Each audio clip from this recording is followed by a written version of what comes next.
What was that? Hello all newcomers and welcome back my fellow Aeternians. As always, it's me, Emperor AP. Today we are going to be talking about good versus bad micronational projects. A lot of you over the years that I've been here have been talking to me about different ideas. You have different things that you think will be helping your micronation or help the micronational community or bring micronations together. And we all have these kind of wonderful ideas of what we think will make that work. But a lot of the time, we have these ideas and we throw them out there and then all of a sudden they disappear. And I'll notice from the live streams that people will really come in hard with these ideas, thinking they're great, thinking they're top tier, and then all of a sudden they'll fall off. So I really want to talk to people about what it is that makes a micronational idea good versus bad, what my bad micronational ideas are that have just plummeted, that haven't worked out, and that you guys probably haven't heard from since, and that I really have stopped plugging. So there are a few things that I really want to talk about today, dealing with that and to give you guys some information on how to help your micronations. But real quick, one of the things that I do want to do before we get too far into it is I want to go ahead and copy the link for this stream and drop it into Discord. So give me just half a second and you will see my face pop right back on your screen. Hello, I'm back and we have 7 viewers, 2 likes. Thank you guys for watching the video and thank you guys for liking it so much. As you guys just threw it into the Discord, so if you guys aren't following us on there and hanging out, it does mean a lot, and you guys can connect there to learn about micronationalists and other micronational ideas. For me, one of the biggest things that I want to talk about, because I've been thinking about it for the last few days, I know I haven't been online for a minute, has been trying to figure out what my bad micronational ideas are, right? So one of my biggest ones that I started when we first started the Discord, and I haven't kept up with because I don't think our Discord has built enough traction or offered enough assets to people to warrant it, is our foreign dignitaries. So if you guys didn't know, and maybe this is a good idea, it's just taken a while to like fruit out, but let me know if you guys are interested in this. When we first started the Discord, I came up with this idea for the foreign dignitaries, right? For all of our foreign dignitaries, people who were coming into the Discord server, that they could actually, they wanted to advertise. They wanted to like blow up the stream and hit us up with a whole bunch of like their YouTube links, their Discord links, all this stuff. So eventually the Discord got cluttered with other people's links. And eventually people turned off all notifications to the Discord server because they wanted to stop getting bombarded with links. So then whenever I would try and post our links, Aeternia stuff, it wouldn't get through to most people because they wouldn't want the links. They would have blocked everything. So eventually I said, you know what, I'm blocking links from the server. If anybody wants to hit us up for a link, you know, they can go through me. And then eventually I said, but all these foreign dignitaries still want a place to post their links and to advertise and to show off their nation. So I figured, okay, well, how about this? What if we create a special area of the Discord server, a hidden secret menu item, right? That allows for people to, if they have this special Discord role, to jump in and allows them to post links. Now, I tried that out and I said, hey, for, I think it was $1. If you, because that was the minimum amount that like, I think PayPal would allow me to like get sent. So it was for $1. If you purchased this forever, you would have that role and you could like go in and post your links and advertise in the special section of the Discord. And I did that for a while and barely anybody bought. I think maybe one person, 1 or 2 people actually like bought the thing and they still have it. Like it's still good, it's still there. But the issue that I ran into was we didn't have enough people who were accessing that section of the server to be able to really make it work for those people because they weren't getting enough advertising traction. And I think also because most people didn't want to pay for what's otherwise a free server. So then eventually I said, okay, well, what we're going to do is we're going to revamp and expand the foreign dignitary stuff. So I think it was then like $1 a month. If you pay $1 a month, you get the foreign dignitaries license. But on top of, and we made it a full license. It wasn't just the foreign dignitary Discord role. We upgraded and expanded it to a full license, and we said, okay, well, if you get the foreign dignitary license, then you get that plus like added benefits in connection with Aeternia. Like if you purchase the foreign dignitary license, which is still an active thing, by the way, it's on our Patreon.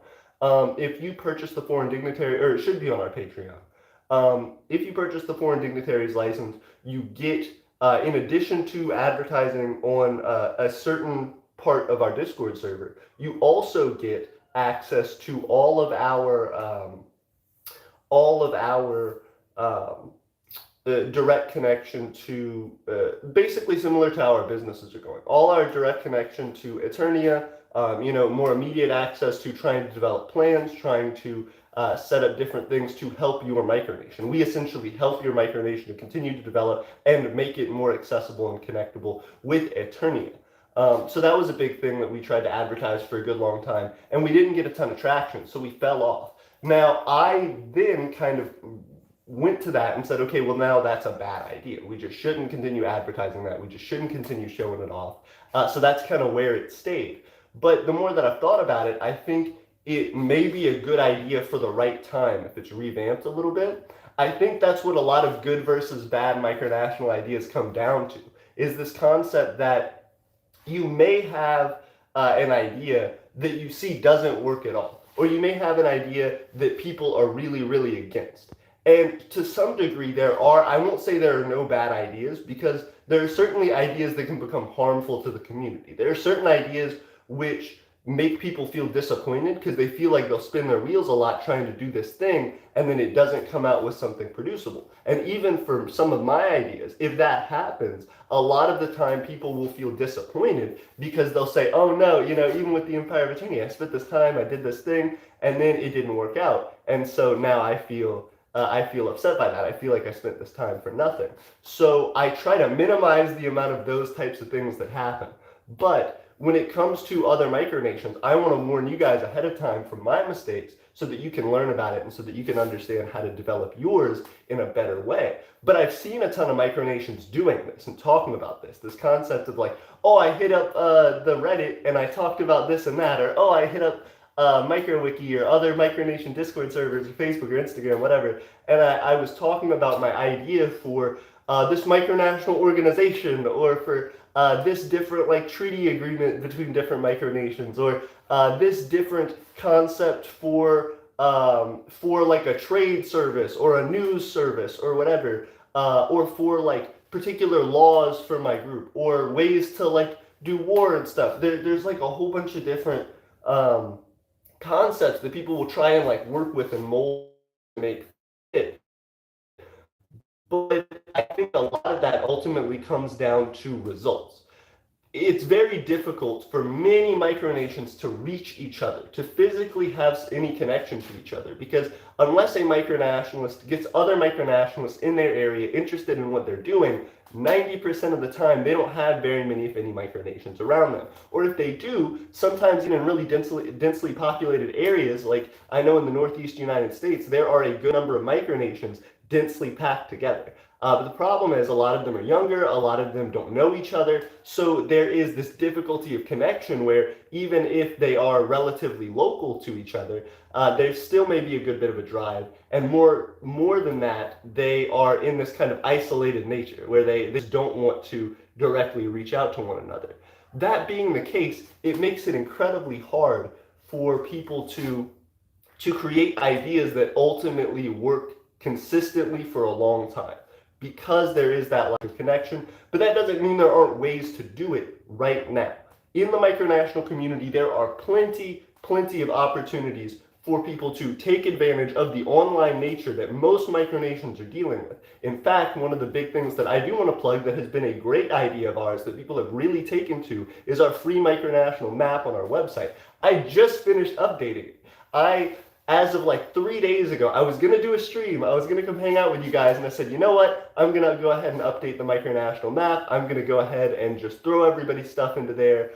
So that way it's done, it's completed. So everybody who has posted a micronational map application should now be on the map. If you're not, let me know, because I need to go back and double check. But that being the case, people are able to connect through that and to see where other nations are that are local to them. But more important than that, a lot of the time micronations write descriptions. I'll ask, if there's any information in the application that you want people to know about you or your nation. And so a lot of the time people will write their ideology, or they'll write, these are the platforms that I'm on, or whatever. And that's a great way to connect with another nation, because it lets you know what they're all about.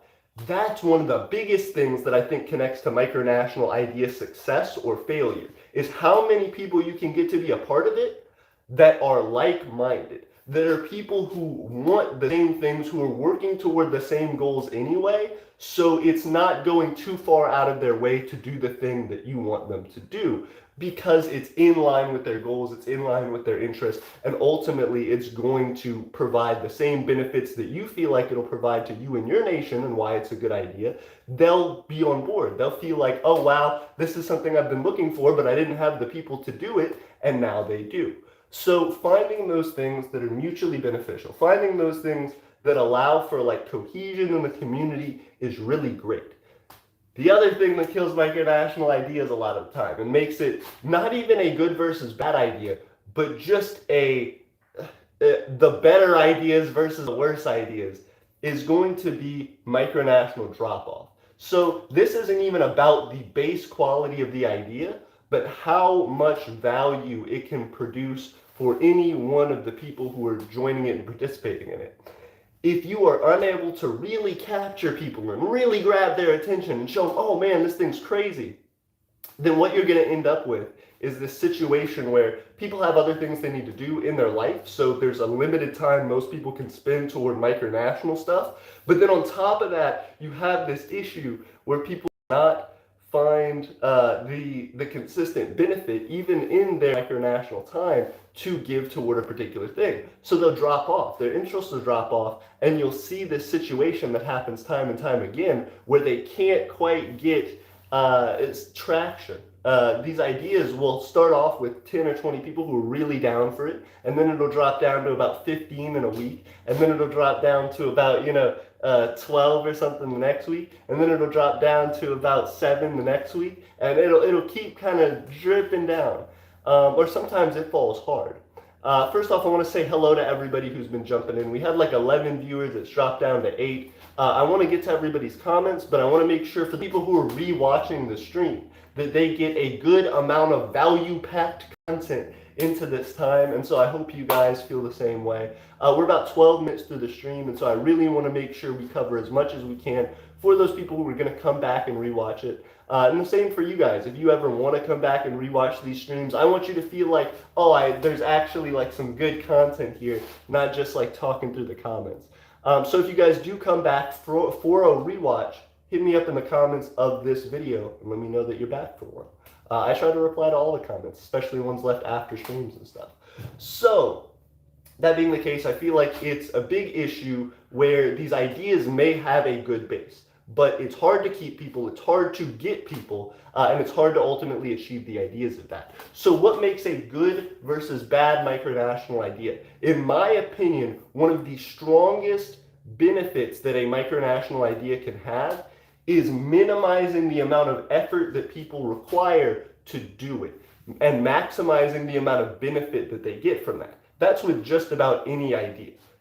Everybody wants something that's really convenient and easy for them, but that changes their life in a major way. That's a super hard goal to accomplish on the end of the creator. So there's no reason to think that, oh, you're just going to stumble upon magically perfect ideas. Don't think like that. But there are plenty of opportunities for you to see things in the community that are causing people problems and try to figure out, okay, so this would be a huge advantage if we could get rid of this, or if we could find a way to help people to make this easier for them. How do I limit the amount of difficulty it takes for any person to achieve that? And that's one thing that will really, really help. Like I said, I think when I checked it, we had like close to 200 applications for the micronational map. It's like 160 something. And that being the case, we have that as something that, even though I don't really advertise it a ton, is absolutely swarmed to by people on our website. So if you type in the Empire of Aeternia, you go to our website, one of the first things you'll see is that micronational map application. And that is huge for a lot of people. They just go in, they apply. Recently, it's taken a lot of time for them to get onto the map, but now that they have the ability for free to just go around and talk to people and reach out to other micronations and say, hey, I'm in your local area, come talk to me. So I think that gives a huge benefit for advertising that people wanted but didn't get, and that would be considered a positive. Whereas again, this idea of the foreign dignitary stuff on our Discord, specifically on the Discord as well, was an issue where it gives some benefit, but for the cost, most micronations don't feel it worth it. So it's like, how do you enhance that benefit for them to feel like it's worth it, or reduce the difficulty that takes, in this case the price, to be able to make it worthwhile for them? But that's the thing. The purpose of it was to generate revenue and to allow some benefit for helping us and assisting us in our growth. So you don't want to completely destroy the main purpose of why you're building the thing in order to satisfy its ease of creation, how likely it is that you can develop and run it successfully. Because at the same time, if you undercut yourself too hard, you may be the one stuck doing all the work to help develop it and make it beneficial for everybody without too much on your end that's getting assistance. So it's this tough balance. It's trying to figure out what works and what doesn't, why it works and why it doesn't. But I see a lot of micronationalists who really don't do that research, who really aren't trying to modify the ideas and shit into a way that works. They just kind of throw the idea out, see that it doesn't get much traction, and then they'll just fall off. They'll just be like, no, that's not for me anymore. I'm good. That's all right. It didn't work, whatever. And sometimes that is the right move. Sometimes, there are plenty of ideas that I've thrown out. For example, my own time. I have sometimes a very limited amount of time that I could dedicate to stuff like this.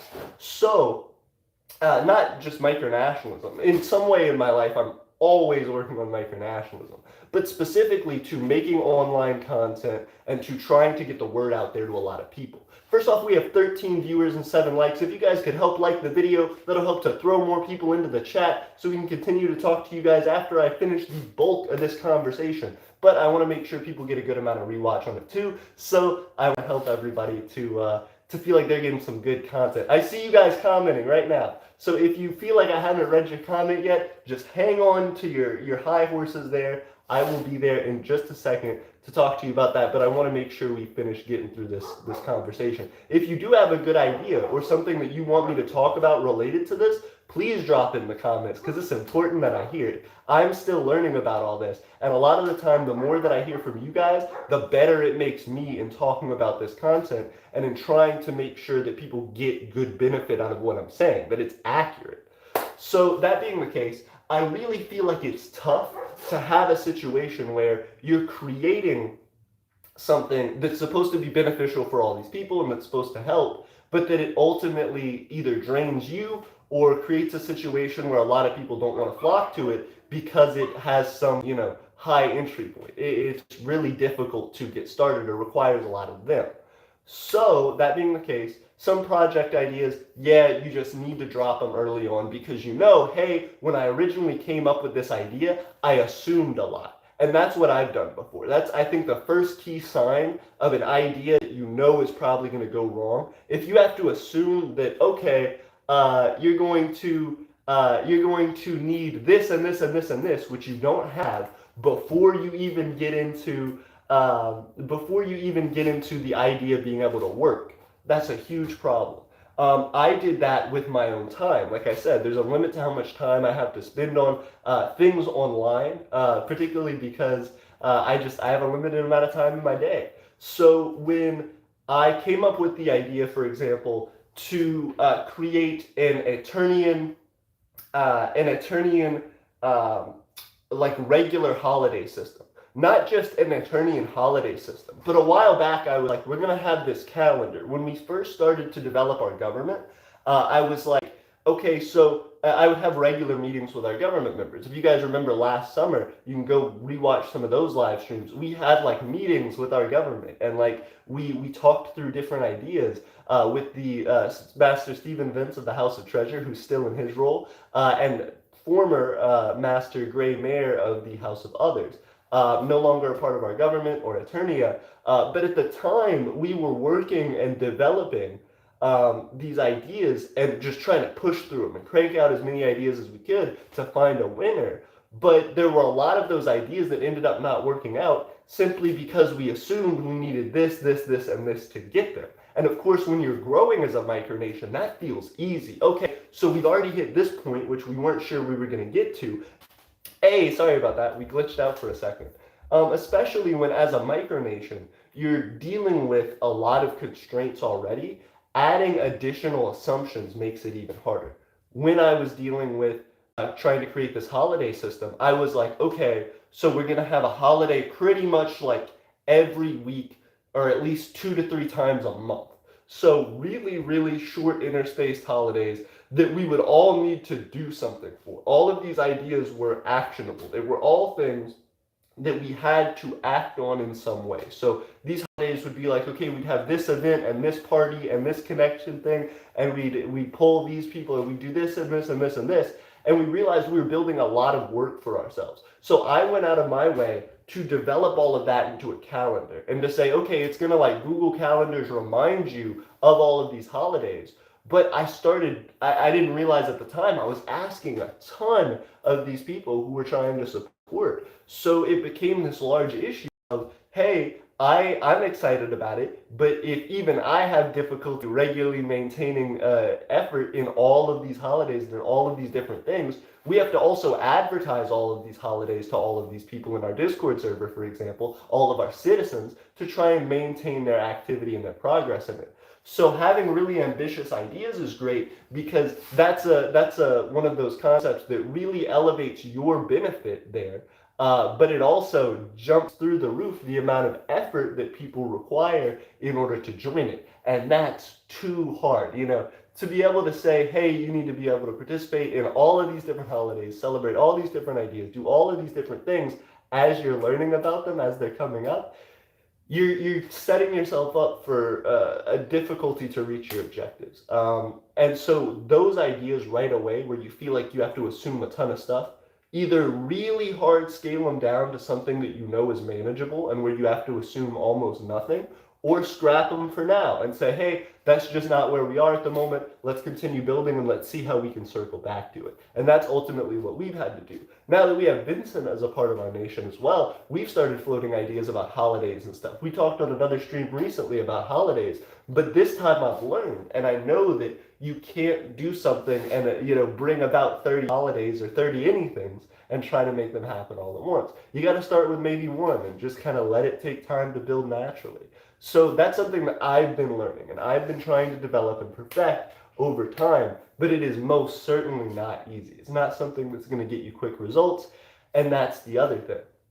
A lot of the time, these modifications that you're going to make to a system or to an idea that you have are going to be scaled down. So they're going to be things that if you started a big idea and you thought it'd be successful right away and you try it and it doesn't work, okay, you've got to scale it down, but scaling it down means scaling down the benefit that you get. So you're going to still have to put in more time and effort on this idea that you already felt like was struggling, and try to get a lower amount of value out of it in the end, which sometimes isn't worth it. At the moment, there are some ideas which, that's why I said good versus bad ideas. In most other areas of life, I like to say, there are no bad ideas, explore what you want, learn what you want, do what you want. When it comes to businesses and micronations and stuff like that, where your time has a connection to your value and to how much other people are having to put their time and effort into it, you really have to be economical about how you pick and choose what you do. So when you come across an idea, if it doesn't feel like it's going to land and get you results for the people who you're trying to support, you may have to push it off to the side for a moment. You may have to say, hey, this isn't exactly something that I can do for now, and jump back in later and support it later. That's something that is huge and is a big difficulty. As well, I do want to shout out Vincent. If you guys haven't seen Vincent thus far, he's done some streams for us already, but right now he is in our chat. He's talking to everybody for me on my behalf as well, and just for himself because he's a cool guy. Talking to everybody in the chat, trying to answer questions. So thank you so much, Vincent, for doing that while I'm trying to cover the body of the stream. We have 13 viewers and 9 likes, so if you guys are here for Vincent, our big cool guy, you gotta definitely hit him up in the comments, let him know what you're up to, and definitely like the video to support him. If you guys are here from the rewatch, definitely throw me a comment and a like, because I hope this content is valuable. It's a live stream, so it's a little bit different than a fully edited video, but a lot of the time our live streams get limited rewatch. So I want to try and make it better and more available for people to click on and watch later on. Feel like they still get a similar amount of value as one of our edited videos. New England says, can you say hi to Tiffany for me? I sure will. I'm trying not to read comments, but I just caught that one. This said Tiffany, so I was interested. Talking about this idea though, it's crucial that people are able to find those good versus bad ideas and sniff them out for the time that they're in. A lot of ideas that micronationalists come up with are great, but I'm gonna drop a bomb here. I'm gonna say something that may be a little bit controversial. A lot of micronations create ideas that waste their time. And I do that too. So it's not just, it's all you guys suck, whatever. No, I am one of the biggest people to blame in that. But there are plenty of ideas that micronationalists develop that feel like the good for the community, the way to help expand, the way to help make things better, but they burn you out. They're things that don't allow you to continue to develop in a way that helps you and assists you and gives you more and more easement to your time and effort that you're putting into it. A lot of the time, it adds more and more stress and more work for you to do. So I think that's another part of micronationalist burnout, which is something that I want to cover in like a whole video series and stuff. But the concept that if you start a micronation and you start with no people in it and you're just developing your ideas, your work amount may be this much. You just spend whatever amount of time, whatever you want, dedicating to like throwing stuff in. Then you start a Discord server to start advertising, or you start an Instagram or a Facebook or Twitter, whatever. And then that starts to grow because now you may have a few people who keep up with your stuff and you want to make sure that you don't lose those people. So now you have a consistent workload of like this much that you have to put in all the time to be able to maintain it. And then you start expanding and you start getting, more citizens. So you open up the Discord server, you start doing more things. And then all of a sudden your workload grows to that, where consistently you have to start putting in that much. And then every idea, every new thing that you develop and expand on starts to increase that. And sure, you can get people to help you. You can designate leadership, you can designate government officials. But even in my own experience, and I think in a lot of other micronationalists' experience, those people can only give so much. And that's fine. That's to be expected. If you go into developing a micronation and you expect, everybody to be able to help you for long periods of time for free, that is not reasonable. That's not something that you can do, and that's not something that's ever going to fully work out. So instead, you have to be able to allow people to come and go as they need to. You have to create reasonable goals and expectations for people to help them improve and to help your nation improve. And as well, to make sure that you don't overstock yourself with those government officials or positions as well. We had a video a long time ago talking about how titles can destroy a micronation and stuff, or how titles can devalue a micronation. And it's the exact same concept. Even those people that you're appointing to do work for you that you think will minimize your workload, those are still people you have to oversee. Those people can't run 100% by themselves in everything that they do. So you still need to be the person that they answer to. You still need to be able to come up with new solutions for them and help them out. You have to partner with each one of those people on whatever they're doing. So that being the case, your workload's still increasing. It's increasing by less and less, but it's still going up. So it's really, really hard to be a micronationalist. That's the thing that I wanna phrase right there. The more that you grow, the harder it becomes to be a micronationalist and to try and reach any kind of modicum of success there. But that being the case, it's still absolutely worthwhile doing. It's something that's super rewarding. It's something that gives a lot of benefit and a lot of help to people who need it most of the time, to people who, are trying to join communities and feel like they have a place to belong and feel like they have a way to continue to move forward. And it's just as beneficial to the idea that you're trying to grow as well. Most micronationalists have some particular thing that they want to achieve, and that drives forward the heart and soul of what they're doing. So you can't waste those people's time. You can't, when you're deciding on good and bad ideas, you can't just throw things one way or the other and hope that they're going to work and spend all of these people's time and effort and potentially lose people because they've been spinning their wheels without a ton of benefit. You have to give people a roadmap as well for how they're going to be able to see some benefit and to stick to that. But that's a whole video in and of itself. Right now, the main focus concept that I want you to get is that when you're thinking of ideas for your micronation, when you're going out there and you're posting them on the Reddit, or on the on Discord channels, on Instagram, on Twitter, and you're getting feedback for these ideas, or you're getting some questions about these different things, really ask yourself the full gamut. As many things as you think you could do, maybe to tear the idea down. Be your own worst critic. One, because if you can be your own worst critic and you can still justify it, you can probably justify it to anybody else out there, because more than likely you've asked yourself the question they're going to ask.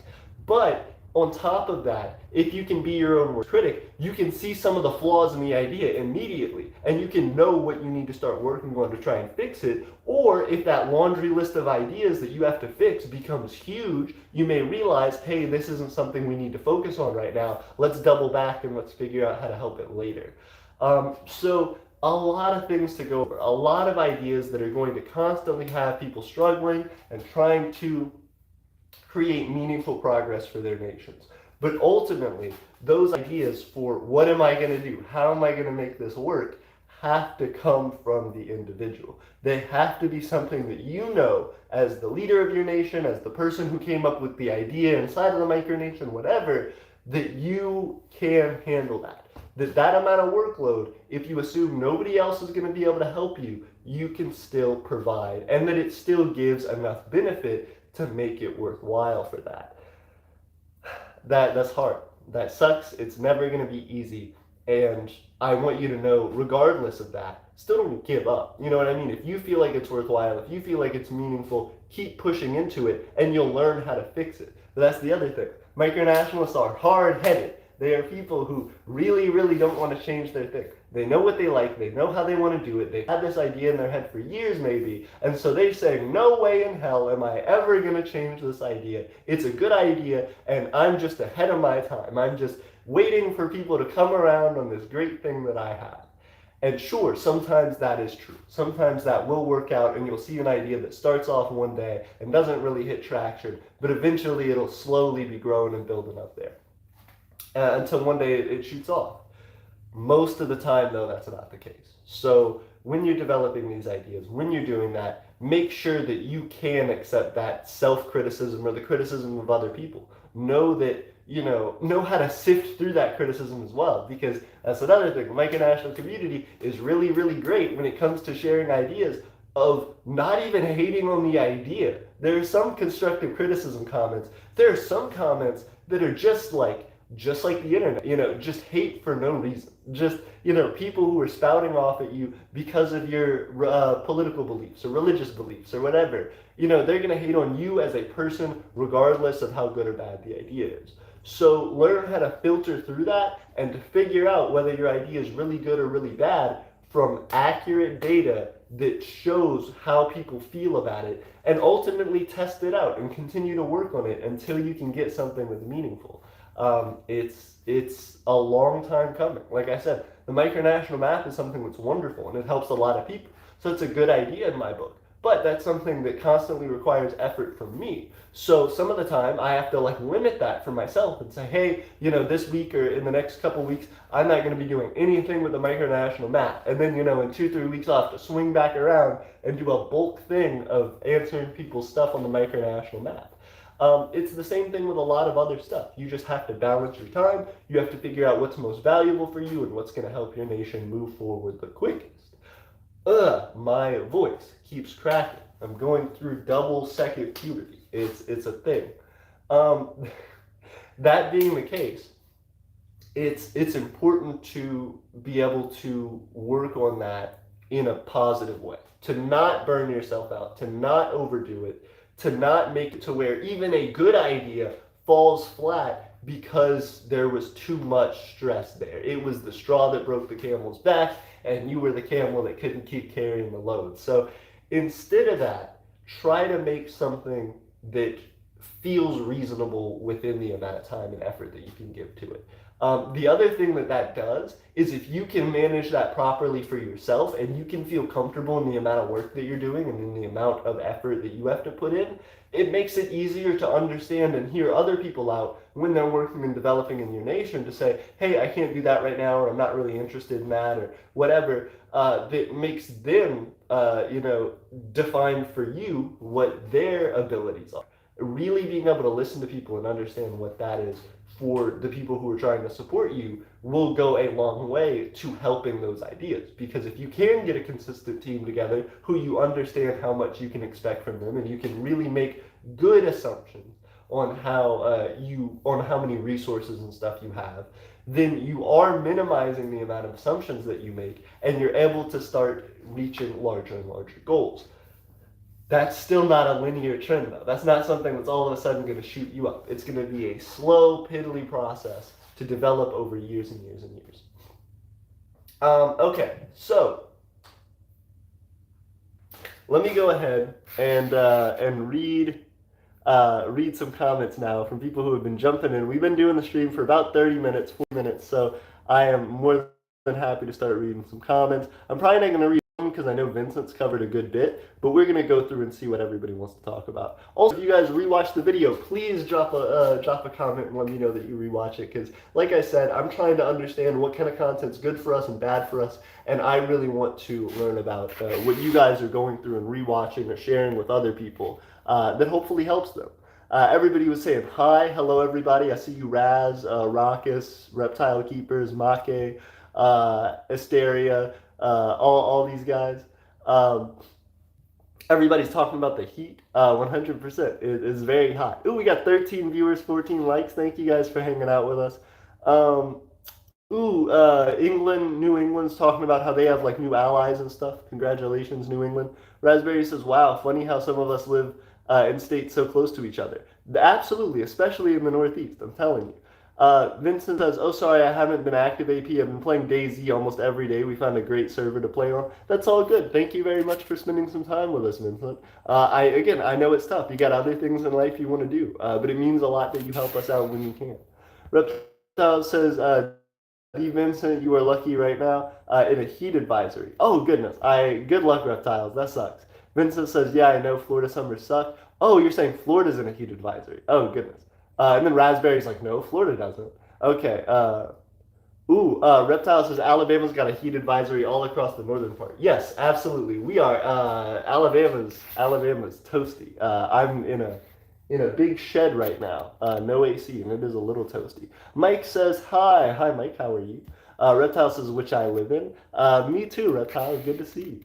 Vincent says I was in Lee County earlier today and it was hot but not bad. Lee County, Alabama. Hey, you're getting closer to us, Vincent. What you doing? Come visit. Reptile says, I'm in Morgan. Hey, very cool. You're very close to us, Reptile.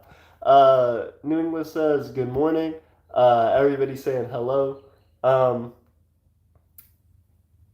Elijah jumped in. Elijah, good to see you. Vincent said, Vincent, did you say you're in Georgia? Oh, yeah, he is. He's visiting Georgia right now. Reptile says, well, the heat's moving your way. Oh, yeah, 100%. Vincent said there's a farmer's market on Saturdays on Broadway in Columbus, so that's an opportunity to sell Aeternian stuff in person, like flags and stuff, or just make custom flags in general. Hey, that would mean a lot, Vincent. I would appreciate you helping us out like that. Lazix says hello. What's up, Lazix? How are you? Connor Henner says hello. What's up, Connor? Raz says, are we talking about the idea of the nations as a whole? No, Raz, we were talking about like nations coming up with ideas. I'm not saying scrap your micronations, although you can do that if you feel like it's too much time and effort. That's a whole different video. We've made several videos on that actually. But this in particular was talking about the concept that you should work toward developing for your micronation good ideas, and to be able to sift through good versus bad ideas for your development. Raz says, okay. Vincent says, personally, I say establishing a military is a bad idea, as it's not necessary and a waste of money and time that could go into government programs to benefit the civilian population. Or he said populace. I completely agree. That is one huge thing that, in my opinion, is a big red flag idea. micronational militaries. A lot of the time, micronational militaries lead to connections between micronations, and so some people would argue that that's a benefit, is like, oh, but we have all these alliances from micronational militaries, and sure, you made friends through that, and that's great, but you could have made those friends through other things. And the fact that it's based around micronational militaries causes a huge problem, because you're then working all together on boosting up and promoting each other to work further on your micronational militaries, which is something that provides interest to all of you, but doesn't really provide benefit to anyone other than flexing on your friends. That's like, if a whole bunch of micronations got together and were like, we're gonna be the sports car group, and we're gonna show off each other's sports cars and hype each other to buy more expensive sports cars. You can 100% do that, but that's not going to provide benefit to achieving the goals of your nation. That's not ultimately going to help your nation to grow. It's just going to be a way to flex with your friends. And it's a problem. It's something that's a money trap for a lot of micronations.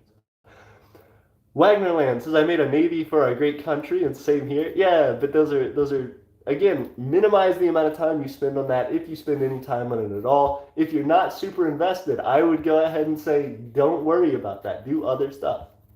Connor asked, what is the Aeternian legislature? Me. I create the laws in Aeternia, and I pass them down to our citizens.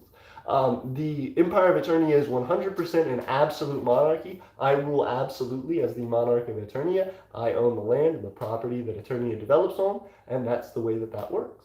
That being the case, I don't have a direct legislature. If somebody wants to pose an idea to me and pitch it, they most certainly can. When we first created our government, we had a systematic way that government officials were to present ideas and to develop and act on different ideas and different laws that were created. But that being the case, that is all.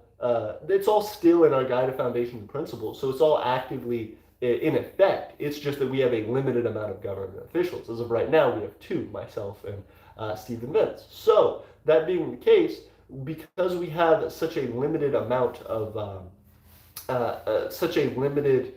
government, I create effectively all of the laws in Aeternia. And it's not that I'm creating laws left and right. I am just dictating actions to people. I create things that go in connection to the ideas written out in our Guide to Foundation and Principles, again, our base document that I suggest everyone read to learn more about Aeternia, and that we are going to continue to update and add new iterations of as they come out. But the primary idea is that me being the monarch, I make changes according to what our nation needs. Our nation isn't very large, so it isn't very hard to be accurate in terms of seeing the development that we need and moving forward with that in a way that benefits everybody. So it's not like I'm just blindly making assumptions for hundreds of thousands of people. It's me making decisions for 12 people, that need to try and figure out how to move forward. A lot of those people being on the internet and not actually being able to be here every day with us. So it's easiest for me to be able to say, I don't even have to make something a law, I just dictate it, and that's what happens. Vincent says, so the group I post about in the Discord video game group, I've always been in favor of the benefit of civilians, so I'm advocating for having electricity and a police force, which I've done. Hey, congratulations, Vincent. Wagnerland said, should we make passports for our great micronations? Wagnerland says, that's nice. I should make holidays for our country and no school/work on those days. Says, all right. Very cool. See, but that's another thing. Effort versus benefit, right? There's a lot of benefit there. A lot of people would be excited for, national holidays, no school or work on those days. But if in practice, that's on a day when you would normally have school or work for most people outside of your micronation, they may not be able to commit to that. You know what I mean? Like, if there's a kid who is going to school who has perfect attendance, right? And you're telling them that they need to do this or that or the other to abide by your holiday, they may not be able to do that. Or for the other hand, people need to work to support their families. So if you tell them, hey, don't go to work that day, they just may not listen to that. So I would limit that down and just say make it a holiday. Don't restrict people from going to school or work or say that they shouldn't, because then that makes it something that they have to do in order to get the benefit, which may be minimal for them. Mock says, AP, would you be up for a debate in some time? Sure. What's the debate on, Maki? I would love to have a debate with you. Talk to me about it. I'd be curious to see what your thoughts are. Wagnerland says, if you hit us up on our Discord, we can DM about it and talk directly about the concept. It's Megan. Wagnerland says, it's Jason. Wagnerland says, should we elect the rest of the government or should I choose? Appointments are good because they make things quick and easy. Elections are more difficult because they take more time, but maybe more representative. It depends on how many people are in your nation. Nate says, how's the land development coming? Actively working on our second video for the land development. We have done a lot since we got the land in March, I think. So we've been doing a lot with it. It's just been a long time to actually make and edit the videos. The video that's about to come out for the second one that you guys are going to see still takes us back to like early April, I think. So it's like a good minute before we start to catch up to what we've actively been doing. But we've also had to slow down a lot on going out to the land because of our funding. If you guys want to help us and support us in our funding, you can always go to our Ko-Fi, our Patreon, or our Etsy to help us out. There are links to all of those on our website and hopefully in the description or the about section of our YouTube channel. So thank you guys. But yeah, we've been having difficulty getting out there. It's like an hour away from us, so we have to put in a lot of effort to drive all the way down there and then an hour back. It's a lot of gas money and stuff. So we're still actively trying to work on it. It just takes some time. But there are still, all the way up to, I think like 2 weeks ago, we had been doing stuff on it. So there is plenty to cover that I need to make into probably 4 or 5 more videos. Wagnerland says we only have a president and vice president right now. And Vince says, all right. Vincent says you only have 2 people. So what are you planning on doing? Well, so that's the big issue, right? If you only have 2 people, maybe you shouldn't be working on like electing or appointing a whole bunch of new people. If you only have 2 people, you only need 1 person really in the government. Like it doesn't, don't make every single person who's a part of your nation a government official. It's a lot to ask of those people, and it minimizes what your government actually is. Corsia says, hello all. New Wagnerland says, no, we have 25 citizens right now. Very cool. Oh, Megan and Jason are headed out. Nate says, hi, Vincent. Vincent says, you have 25 civs. I assume that's like civilians or, you know. Anyway, Wagnerland says, I'm planning on passports for our country. Very cool. A lot of micronations do create stuff like that. Again, there's certain things that I think provide a lot of benefit. There's certain things that I don't. But that's just a personal preference. Wagnerland says, how should we design our passports? Do you need... Okay. So do you need passports? If you do need passport, you know, like, do you have land that you control that, you know, people need to come on and come off of? Because you may have like a limited amount of ability to give these passports away or have people effectively use these. If you're not going to strictly be able to adhere the passports to every single person who enters your nation, then there's going to be issue because some people will have to use passports and some people won't. So it really affects the validity of, you know, how effective you are in, you know, actively promoting these passports. Passports are a restriction that you're requiring for your people to have in order to visit your land. But if some people get to go into your land, you know, because they don't require a passport, maybe because they own the land, maybe because they're not a part of your micronation, whatever, and so you just invite them without needing a passport, that really puts down all your citizens, because then all your citizens go, hey, those people get special privilege, but I'm the one who's like putting in all this work and effort to, you know, be a part of this nation. So I would say passports are something that you should really only be trying to give out if you are expecting those people to visit your nation and if those people would be strictly adhered to needing the passport in order to get there. I would say, you know, a lot of nations do passports because those nations need ways to keep track of people who are going to be coming and going from their nation. But if you have a limited amount of people who will actively be coming and going from your nation, and if some of those people will require passports and some of those people won't require passports, I'd say don't put the time and effort in right now. However, if you are going to do that anyway, create it based on what you care about and what you think looks cool. There are plenty of templates to go off of. Aeternia has licenses. So we have a citizenship license, a foreign dignitaries license, and all of these different things which connect Aeternia. And so that thing acts as your identification passport. It's just something that whether you visit Aeternia or not, you can still have that ID, and it still is something that's valuable and meaningful, and you can show off to people. But when you come to Aeternia, works just the same as that. Most people don't carry their passport around when they're just every day in their town. But people do carry their ID around every day in their town. It's slim, it's concise, it works the same as a passport if you choose it to, and it's nice. It's helpful. The Emperor, also known as Grand Principality of Nephalia, interesting, says, "Hola, what's going on? Hello, Emperor. It's me, Emperor AP, and today we have been talking about good versus bad micronational ideas. Corsia says good versus bad micronation ideas. Corsia says United Kingdom, like New England, sounds new, like another country.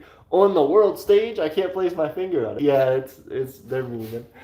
Chris Murphy says, good evening from Wales. Good evening, Chris Murphy. How is it today in Wales? What have you been up to? How's micronationalism in Wales? Keep me updated with it. How's your personal life in Wales? Vincent says, why passports? Is it something that was passed in your nation's legislation? Agreed. Wagnerland says, true. Vincent says, Wagnerland, what are bills that are waiting to be voted on? The Emperor says, allow me to introduce myself. I am the Grand Prince of the Grand Principality of Nephalia. So then why do you call yourself the Emperor? Why not the Grand Prince? Vincent says, long name. Agreed. But I mean, a lot of monarchs do the long name thing. Have you ever seen the Queen of England's official name? It's super long. Vestland says, hello. Emperor says, yeah, I know. Nate says, the Emperor's name is like Slojamistan's full name. Agreed. Super long. For a lot of nations, it's necessary, but I think they do it in a silly, joking way. Vincent says, hello, Vestland. Nephalia says, what are your guys' titles? Vincent says, I'd recommend a shorter name, as people tend to remember shorter names and easier to say, just a recommendation. Nephalia says, thank you for your feedback. Vincent says, I don't have a title yet. That's up to AP what it is. Hey, I appreciate it. Vincent's title is Vincent. That's Vincent. He's a citizen of the Empire of Aeternia. We have another citizen, David the Blacksmith, who, he has an official title, but it's not a government title. It is something that was put forward because of his work in one of our industries as our head blacksmith. Titles are very, very rare in Aeternia. I have a title because I'm a part of the government. We have one other government official for, again, 12 really hard, dedicated citizens who are, helping us to. Titles aren't something that we just give away really easy. That being the case, we still have plenty of benefits for Vincent that are still yet to be rolled out for him. So be on the lookout, Vincent. We got something coming up for you soon. But we just don't give away titles, willy-nilly. That's, everybody's not going to have a title. That's not going to be something that we develop for a long time. If Vincent ends up in a government position or something, he may have a title at that point. But that would mean stepping away from the position he's in currently. So we'd have to have somebody to fill that. There's a lot to go into with that. Nephalia says, where are you guys micronations located? We're located in North Alabama, and actually you can figure out where a lot of micronations are located by going to our micronational map. We have an entire micronational map that has over 150 micronations on it right now. If you go in and check on our website, if you type the Empire of Aeternia into Google, you can jump into our micronational map via our website, eternianempire.wixsite.com/imperial market. And if you go there, you can check that out and see all these different micronations, maybe some around you. He said, mine is in my grandpa's backyard. Very cool. Vincent said, nice, how's your land development? Nephalia says, it's good. Raspberry says, sorry, I was doing something. What were you doing, Raz? Let us know. Tell us about your Raz secrets. Were they rad? Vincent says, I'm an American citizen, so I don't have, I'm an Aeternian citizen. God, me. I'm an Aeternian citizen, so I don't have my own micronation. Absolutely. And that means a lot to us that Vincent is willing to help us out. And it's important to us. You know what I mean? Vincent's micronation is Aeternia. It's not something that he controls outright himself, but it's something that he helps to participate in that makes our country better. Our country wouldn't be as good as it is without Vincent's help. So that being the case, every single person that we get who becomes a citizen of ours, who becomes helpful to our nation, means that we have like a significant advantage over other micronations that we're able to put forward. It's tough because there are plenty of micronations who have tons of citizens, but those citizens aren't able to put a lot in. People like Vincent, people like some of our other citizens, Matt and Drew and David, Stephen, all of these people, I can't forget Richard Taylor, all of these people who are putting in, and that's just to name a few, who are putting in time and effort regularly to help us out, to show us what's up, to give us some love, to help us out monetarily. That all lets us progress further and further every single day. So I am lucky to have you guys here. And it's important to Aeternia that we have people who are dedicated to. Nephalia says, and the reason I named the country Nephalia is because my grandpa has cactuses all over. Very cool. Raspberry says, the Vincent, I think you should have a militia. Why though? Why, Raz? What's the point of a militia in a micronation? Nephalia says the Spanish word for cactus is nopal. Raspberry says not a full active military though. Nephalia says no, Nephalia means land of nopals, which would be that. Alicia Von Doom says wise words Emperor AP as far as simping through criticism. Thank you so much, Alicia. It's great to see you as well. Congratulations on the baby. Hey, the Von Doom family, running the Empire, the Draconian Empire, has just added a new heir to the throne to their family, a new part of their dynasty. Another Von Doom has entered the world, and I feel so lucky to have heard about that and to have, in spirit, been a part of that, I suppose. I feel really fortunate to know you all, and I want to wish you congratulations on your new baby. I'm so excited to learn more. That was very cool. I've been trying to keep up as much as I can, but I need to message Lord Von Doom back and yourself. I would love to hear from you all again and to be able to speak to you again. Raspberry says, what if all the cactuses were taken out? Vincent says a police force would be more appropriate than a militia unless there's a threat to you, whether that be local things like violence or to keep people off your property. I agree. Like, I'm not even that huge a fan of like a police force for Aeternia, but even if we did need something like that, like if at a certain point, we got big enough to need some sort of like official protection, then yeah, like a police force or a guard or something would probably be more appropriate than a military, because a military seems like it has defensive and offensive capabilities. A militia seems more like a defensive thing, but even still, militias are just like ragtag armies, and so I don't want to be associated with that either. Aeternia is as non-violent as we can possibly get, especially as of the moment, and so we really do not want to engage in hostilities with other nations or make it seem like we would. So that being the case, yeah, the max extreme that we would probably get to would be something like a police force or a guard. And that would be, seeing some real need for it. Raz says, then what would the name be? Nopalia says, all plant new ones. I'll plant new ones. Very cool. Raz says, well, I want to keep it legal with the U.S., so I would have an organized militia. That, again, that's just a way of saying an organized, unorganized army. Nepalia says, I salute you all. Thank you, Nepalia. We salute you back. Nepalia says, my defense force consists of me with a broomstick. I appreciate that. You can swat away all the enemies of your cacti. I appreciate that. Raz says, the day before Memorial Day, my phone had a salute emoji. Oh, that's awesome. Raz says it was gone the next day. Oh, they should have kept it. Like, why not? Reptile says, AP, I'm working on a micro wiki for Greenistan. Very cool. Micro wikis are always a great way to advertise. They're a ton of effort in the beginning, because when I first started, I didn't know how to edit a micro wiki. I still am not super familiar. I've had other people edit our micro wiki, but even still, it is a great benefit for a nation. It requires a lot of upfront effort, but then it, allows people to contact you and know more about you later on. Without consistently provide effort unless it's just in updates that you do. Raz says, though, Vincent, I'm not sure that we will even be able to have legally have a militia soon, with more of our Second Amendment rights being stripped. Raz, what are you talking about? Like, if you're in the United States, so that's the thing that's weird. Don't conflate gun control, like reasonable gun control measures, with, oh, they're taking away our Second Amendment. Like, no, stop with that noise.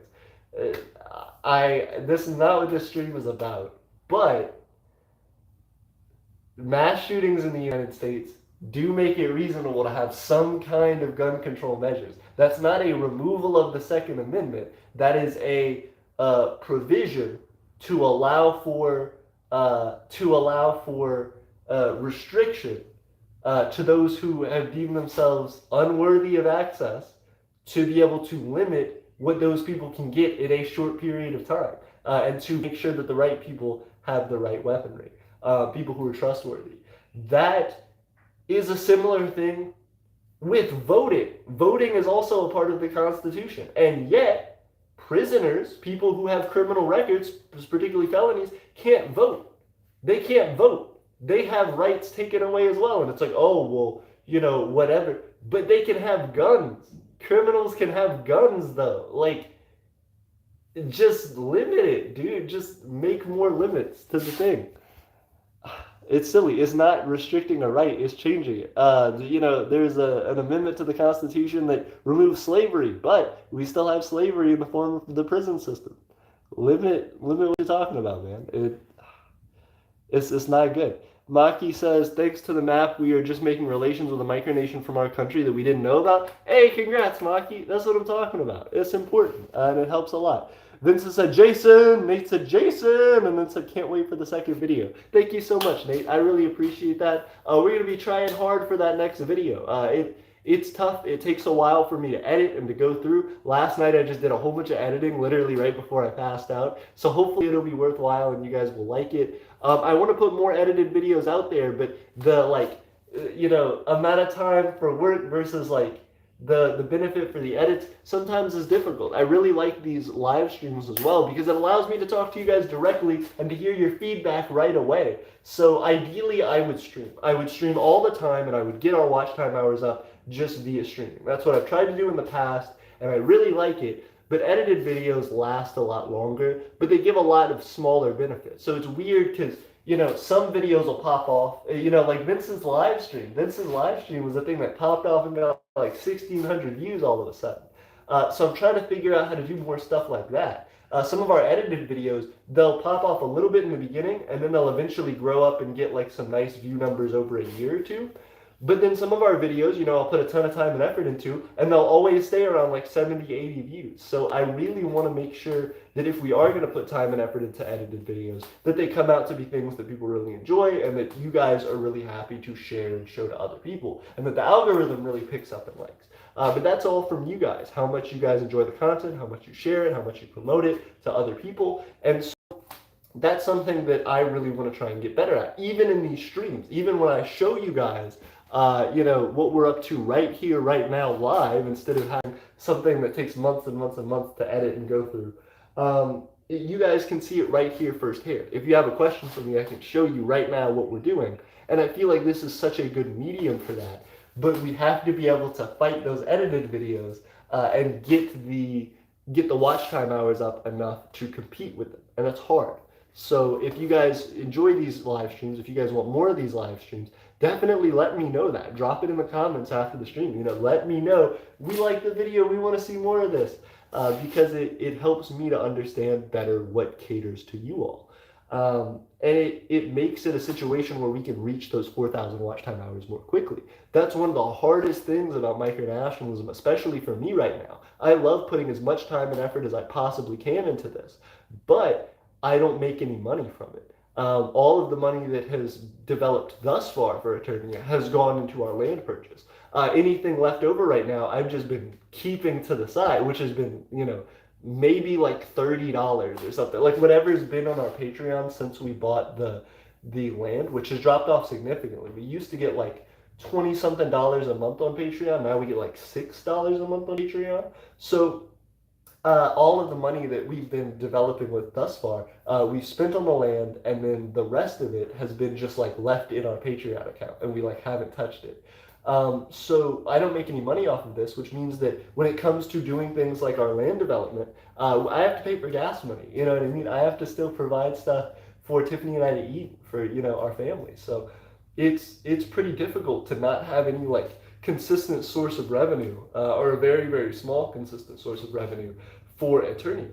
If we can find a way to get that monetization like quick, that would help us so much to be able to get to our larger goals. Monetization would provide us, I think, like $1,000 a year. Like, it would provide us like a significant amount of money, which isn't a significant amount of money every single day, but that combined with jobs that I would work and things like that would really help to push us up to a place where we could start to spend more money on the land, could start to invest in more opportunities for Eternians, and really bring people here to live and to provide those benefits that we've been preaching about and talking about for so long. We want to put that into action, but if we don't have the money to support ourselves, how can we support other people reasonably? That's something that I can't make assumptions on. That I need to have the money in hand for. So our biggest next step, our biggest goal in trying to have people come and live is something that we have to really, really be careful about and do right the first time. So that being the case, we need money, and we're trying to do that via watch time hours. So the more that you guys sit on this stream and just listen, just, you know, even if you're putting it on the background or whatever, better yet, if you're actively commenting and talking to us and trying to, you know, be a part of this, it helps us. The more that you go and like get old streams and just look through our old streams, because we have a ton of them. If you look through our old streams and you find something valuable, share that with other people and be like, has anyone seen this video? You know, he talks at length about a thing that most people don't know that we've talked about. We've talked about economics on this channel. We've talked about so much stuff. And I know that I'm making a pitch right now, but it's important for me because I feel like there's a lot of stuff that we've covered and plenty of stuff that I want to recover, but I don't know if it's a quality issue or if it's a topic issue that's really holding back how many people have seen that. And so for me, if you guys, you know, our core base, our most loyal supporters, if you guys can help us to try and get that content out to more people, especially content that's older for us, content that hasn't done as well for us. You know, there's plenty of videos that we have that have maybe like 30 or 40 views and have been around for like a couple years. If you guys enjoy any of that content and want to share it, that does huge numbers for us and for what we're trying to build. Trying to get these watch time hours and just sitting in streams like this help us to jump up, because, for example, I took, I think, 3 or 4 days off since our last stream. It could have been more than that, but we went from having almost 3,500 watch time hours. Like, we were at 3,499 and now we're back down to 3,460. So it's crazy, because every stream that I come on, I need to try and hit like, you know, 20 to 30 watch time hours. And a lot of the time we're hitting like 17, 18, which technically is more than enough for us to eventually hit 4,000 if we were to do it every single day for 365 days. We need basically 12 watch time hours every single day for 365 days in order to hit 4,000 watch time hours. But to exceed 4,000 watch time hours. But for a lot of what we do, I can't, you know, do things and work for Aeternia and develop all of our YouTube growth at the same time. Like, it's very, very hard for me to do that. The live streams are the best way for me to try and juggle that, because otherwise I'm like filming a thing and then editing and taking a long time in the edit process and then throwing something out that's like months old. So the more that you guys help us out with this and with hanging out in these live streams, the more that we can throw those watch time hours up in big chunks, and it can go to allow me a few days off to make an edited video. So if we can all of a sudden get like 30 watch time hours in a stream, that gives me a day or two off. And, you know, because it'll keep those numbers above the like 12 watch time hour a day minimum that we need to hit. So if we can get like 30 watch time hours in a video, that throws us into a point where I can take a day off to finish editing a thing and then throw that up for you guys, and then I can come back with another live stream, and that's still me working like pretty much every day on it. But it allows me to switch up and do things that I need to do. The larger that this community grows and the larger that this channel grows, which we're almost to 2,000 subs. I can't believe that for a micronational channel. For me, at least, that's huge. I've never had a channel that's come anywhere close to that. And for us to be about to reach 2K to me is a big, big deal. So the more that this community grows, I know it's always like a core group of like really loyal supporters that we have who are mainly watching these videos, who are mainly throwing stuff out, who are mainly staying in here. So I want to recognize all of you for that. You guys are the ones who are going to help us get to that, that 4,000 watch time hours. The rest of the people who are joining in, the rest of the people who are supporting that are a big help to us. But you guys are the ones who help to get it out to them, because you guys watching it first, seeing the stream, enjoying the stream, and then throwing it out to other people gives the algorithm some hint that there's a little bit of interest in this. But if I don't do a good enough job in performing and being, entertaining and informative for everybody, then whenever it gets to those other people, they may or may not click on it. The less people that click on it after you guys watch it, the less people that watch it in a 30-day span after you guys watch it, eventually YouTube just stops sharing it whatsoever. They say like, oh, there's more interesting stuff out there. We really just shouldn't try and hit this up, to show this to people. And so you can see our there's a metric called,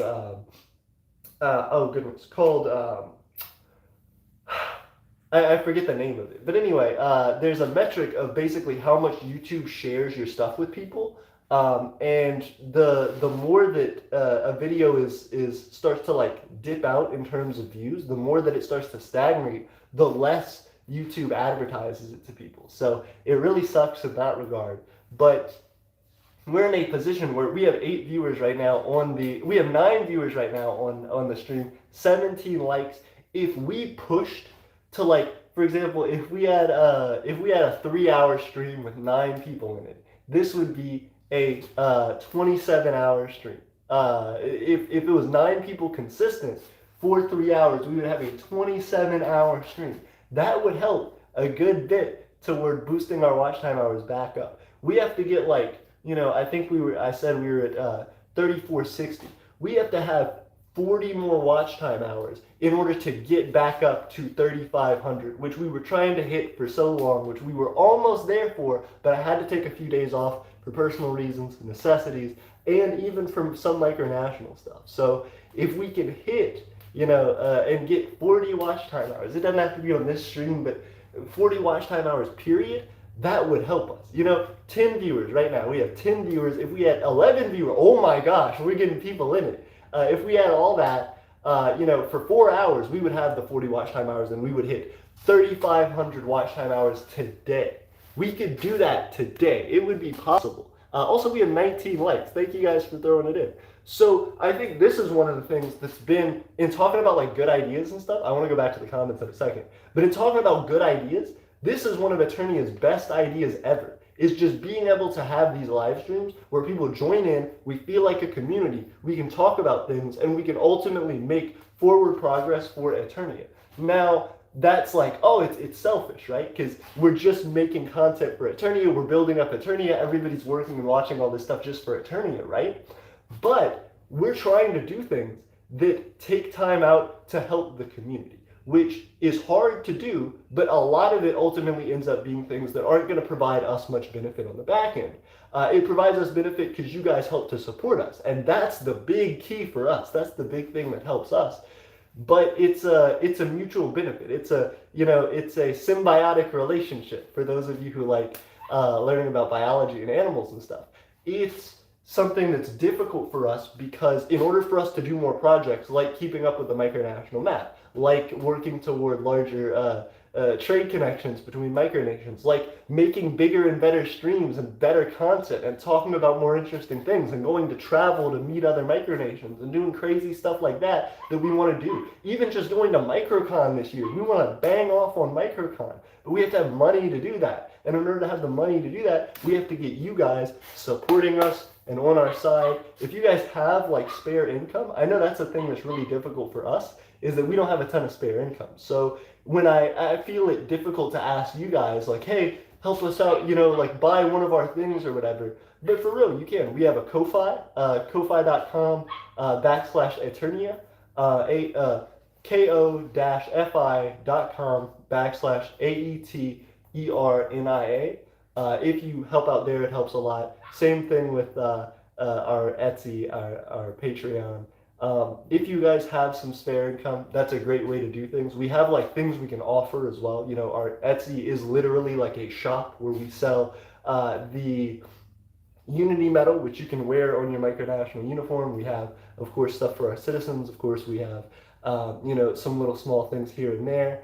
But then as well for our Ko-Fi, we have commissions. So, certain things to, we can plant your flag in our Garden of Nations on our land. That's something that we have a commission for on Ko-Fi. So if you guys have money and you want to help us out, those are all ways to do that. But for most of you, just being here on this stream right now is the big kicker. That's the big thing that helps to like promote us and shoot us up, is the fact that we can reach monetization, which would allow us to have a whole bunch of money that comes in every single year through ad revenue, through you guys supporting us, that we could do like within the next few months. Like during this summer, we could actively achieve monetization for the Empire of Aeternia's channel, which would mean that you guys don't have to give us any money directly. You can just watch us, and that still helps us to pool more money. That still helps us to grow in a way that we've never had the opportunity to before. And with reaching nearly 2K subs, that would be a significant amount of support, especially when we do these live streams. If I came on, and we have 9 viewers right now, if I came in and stream to you 9 viewers for like 3-4 hours at a time, we could have a good few ad breaks in there that would get us a significant amount of money every single stream, not to mention any time people come in and help us out just by watching old videos. So there is a real chance for us to do a lot more with Aeternia and to help people with it. Again, my biggest dream with Aeternia, the thing that has bound me to this and made me commit to being Aeternia's citizen and made me commit my time and my effort and ultimately my life to this goal, is the fact that I can help other people to be in a situation that removes them from the situations I've seen in my life previously. I've always been in a situation where I've never really had a ton of money. Whenever I went to school, the only way I could get through school was to add a lot of debt to myself. Whenever I go to grad school, I may or may not be adding like more debt to that. So it's a struggle that I'm constantly trying to figure out and to learn from. You guys, fortunately, being like a moral support for me has helped me a lot. Being an emotional support for me has helped me a lot with you guys. And ultimately giving me some sense of like action in my own life, some ability to take control of my circumstances and to move forward from that has been huge for helping me to overcome and to figure out ways to succeed in that. And again, you guys supporting that has been the thing that makes that happen, the thing that makes that better. So I want to point that out to you guys, that just being here helps a ton, but also that because I know I feel that way, I know that's how a lot of micronationals feel. You just want some way to feel like there's something you can do in your life. You feel like your vote doesn't matter. You feel like you're limited maybe because of your age, and people don't understand you. People can't get the ideas that you're trying to put out there. You don't have a vehicle to travel around. You don't have access to a large social media or whatever to try and get your message out there. And so I hope that I can provide some benefit and some education from myself just ramming into walls trying to learn about how to do this, going in completely blind. I hope that some of this helps you guys and makes you feel like you have more ability to take action in your life and to go after those goals that you have, because I'm certainly very fortunate from you all, and I want you to know that you have my support. Whatever you're trying to do, however you're trying to go about it, I can't say that I support everybody's individual ideas because I don't know about all of them, but I know that you're trying to do something to help yourself. I know that you're trying to do something to help your family maybe. I know you're trying to do something maybe to help the planet and to get all of us to open our eyes to things like climate change, to things like, economic relief, to things like, whatever political goal or aspiration you have, hunger maybe, homelessness. There are so many great goals and motivation, world peace, that people have been trying to achieve on for years, and that you all, as mostly fairly young people, but even the older people in our audience, have been pushing for and trying to find a way to succeed in. Most of us don't have the ability to jet around the world and to, go and make big speeches to people. I certainly don't have that, and I'm a straight up emperor of a micronation. So that being the case, I think it's important for us to be able to have this outlet and to be able to have these connections as a community to make that an eventual reality. To be able to say, hey, if we can't go out to the world and speak to them about the things that we feel are important, we're going to bring the world in here. We're going to make this such an entertaining community. We're going to make this such an exciting platform for people that they're going to want to come from all around to listen to us and to hear us. And you guys, 11 viewers right now in the stream, 19 likes, y'all are helping to make that happen. This is going to get shared to other people after this stream is over, and this will become a moment in history that's a small tick toward a larger goal, toward a larger timeline where micronations are consistently able to speak out and to talk about these important issues and to get some sort of traction going. It's not a big push all at once. It's not something that's going to shake the earth below us, but it is something that is going to allow us to move forward in a way that we have not been able to yet. It is small progresses, it is daily progresses, and it is eventually the things that unlock those bigger dreams for us, like for us monetization, like for potentially a lot of you support on your social media and eventually monetization for that. That's something that we can help with. That's something that we have goals to help with. That not only through education, trying to supply you for free the benefits of what we have learned, but more so than that, direct action, direct help. The more time that I can spend on micronationalism, which again ranges sometimes from all day, every day to none at all for weeks, it allows me some balance. It allows me some consistency and allows me to plan longer term projects, because the more time that I have to dedicate, the more ability that I have to show up for you guys, the more that I can say, hey, let's get together. Let's figure out who's available during these times. Let's, spread things out. Let's make things a lot more regular for assistance. Let's have spaces where people can come in and join in and participate. That's what our Discord server has tried to be, and I still have a lot more to learn about it. I still have a lot more I need to be able to grow in order to make the server what I ultimately hope it to be. But it's a starting point, and I feel like that's ultimately where we all are. Raz says, I have an idea. I want outsiders' opinion on it. May I tell you people about my idea? Yes, please. Also, Raz said, Jason cameo. Yeah, absolutely. Nate says, why not share it? Napalia says, I have two people a part of my government. Hey, very cool. Raz says, so my idea for my snail micronation, oh goodness, my small micronation is to have a direct republic government system. This will be a bit long. Oh goodness. So direct republic, is that like a direct democracy, but in a republic form? Because those seem counterintuitive. Like, I don't fully understand. Napalia says, me as the head of government and my brother is Grand Field Marshal.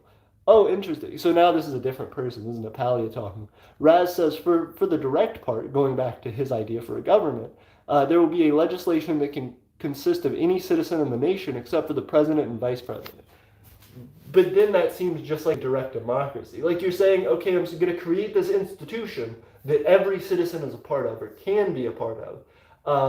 That's not the president and vice president. That's just a direct democracy. Like, you don't need to have the institution then. You can just have them be a part of it directly. Vincent says a direct democracy that's definitely different from the norm and could work with a small group of people. I agree. Napalia says true. Raz says the legislation is called the People's House of Legislation or Legislature. The members may have jobs other than the legislature, including jobs in other houses like enforcement or judicial. Vincent, I personally am a fan of democracies and monarchies, two very different systems, but I find making flags for them are the most fun to design. Agreed. And that's something that Vincent is always great about, being here and supporting us as far as the culture behind a lot of these nations. Vincent has taught me a little bit about vexillological nature of different micronations, and even in his streams that I've watched, I've become a fan of just learning about the culture a little bit and the background of some of the stuff we've talked about with how nations develop their flags, their identity, culture. One of the huge things for me right now in particular is the fact that a lot of these micronations are talking about direct democracies. Not just direct democracies in general. I think democracies are a great idea. Obviously, for macronations, democracies are really, really important. I think for micronations, democracies are a good idea, but they're difficult to achieve in practice because of that idea, the good versus bad idea scale with how much effort it takes to do it versus how much benefit it has for your people. Obviously, there's a ton of benefit to allowing everyone the opportunity to vote on stuff, but that requires them to take time out of their day almost constantly, or at least as often as you create laws and need to do things that allow for people to vote and work on that. So there's a ton of difficulty with how much those people are going to be able to put in versus how much they actually get out of it. So direct democracies a lot of the time struggle, or democracies in general in micronations a lot of the time struggle because it takes them so long to get votes passed and different things done. A lot of the time, if they are democracies, they're really democracies on paper, in the sense that they allow for people to vote and to do these different things, but that's kind of an effort of the government and not a natural part of it. The government has to go out of its way to create these votes to sometimes hear people's opinion, whereas most of the time it's just run by the legislature, the president or whatever. A lot of the time there is still one authority figure who is running the micronation and then just happens to take feedback and opinions from other people in the form of votes. But that doesn't necessarily have to be a democracy to do that. Our monarchy does that in the form of our Discord, in the form of these videos, and we make changements and adjustments based on what our citizens want and how we can continue to develop. That all being the case, democracies are a wonderful concept for micronationalism and can ultimately be helpful, especially as a micronation grows larger and has more dedicated citizenry. But that still doesn't mean that you can pop off with it right away. Changing to a democratic government structure, especially when you're a small micronation, can really cause you to suffer because you want to have this large group that works together to accomplish goals. And a lot of the time, once those people fall off and leave the micronation, as micronations just have natural ebbs and flows in their populations, you can have an extreme instability in your government if you're truly trying to make it a democracy. Whereas if you just have a president running it and have it a democracy on paper, then yeah, you can ride out that instability, but you're not truly sticking to the democratic ideals you hope for. So micronational democracies are just hard. Good luck to you, they're just hard. Raspberry says, for the Republic part, there will be president, vice president, which are elected by the legislature. This is more but a general idea. Nate says, second video of the land. Hey, I appreciate it, Nate. Absolutely. We are going to get that second video for the land popped off, hopefully in the next week. I'm hoping to get it done by next week, but I really don't know. Raz says, how's my idea? Again, I think it's good, but I think micronational democracies are just hard. Maki says, today we actually made 2 alliances thanks to your nap. Hey, thank you, Maki. I appreciate that. Congratulations. And I'm excited to learn more about that. Also, tell me your debate idea, Maki. Raz says, I don't want to engage in hostile involvements, but as the saying goes, if you want peace, prepare for war, but I don't want war nonetheless. I don't know about that for micronations, though. Micronations are generally protected by larger nations, and so they really don't need to prepare defense forces or wars or anything like that. Militaries. It's not necessary. Nate says, Raz, it's a good idea and can definitely work for a small nation, and will probably need some work to scale up for a bigger nation with a higher population. I actually think it's the inverse, right? So a lot of people say that, micronational democracies can work on a large scale, but they're harder on a small scale, but they're harder on a big scale. I think it's the inverse, right? The reason that micronational monarchies work so well versus micronational democracies a lot of the time is because micronational monarchies are able to have direct control from one person over a small group of people. So if that one person chooses to listen to the people around them, then they can have an accurate government that is truly connected to the will of its people while not needing all of the infrastructure required to run a democracy, whereas regular voting would be required to uphold that. However, on the flip side, if you have a micronational democracy and you only have a few people who can participate just a handful of hours a week or month, then that is incredibly difficult to get accurate data on how much what their will is, and you ultimately just have somebody who's acting like a monarch having to make the decisions anyway. Once you have a huge micronation, if you had, thousands of people who were active residents of your micronation who were participating in every election, then sure, it's easy to get the required numbers to be able to hold consistent votes that are accurate to people's will. Because even if just a third of those people participate, that's still a huge turnout. So micronational democracies work on larger scales. They're very hard to do on the small scale. So I would not recommend starting out as a micronational democracy. I wouldn't recommend changing your government from one thing to a democracy when you're small. Wait until you have millions of dollars and thousands of people as a part of your nation before you would really go hard on it. Nepalia says, I changed my name, the Grand Principality of Nepalia. Hey, I appreciate it. It also kind of like, it sounds like it's like a tongue twister almost. The Grand Principality of Nepalia. Principality of Nepalia.